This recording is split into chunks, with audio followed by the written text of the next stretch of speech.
అందరికీ నా హృదయపూర్వక నమస్సుమాంజలులు. ధ్యానం అంటే ఏమిటి? ధ్యానం అంటే మనోశూన్య స్థితి. ధ్యానం అంటే ఒక తక్షణ సంభవం.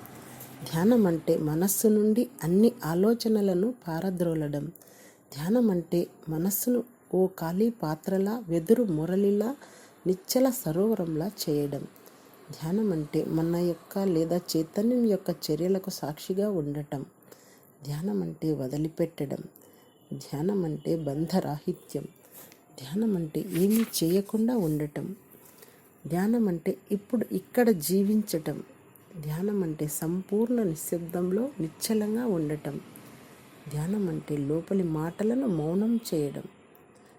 ధ్యానం అంటే మనలోని సారంతో సంబంధం ఏర్పరచుకోవడం. ధ్యానం అంటే మనను మనం భిన్న చైతన్య స్థాయిలో మేల్కొల్పుకోవడం.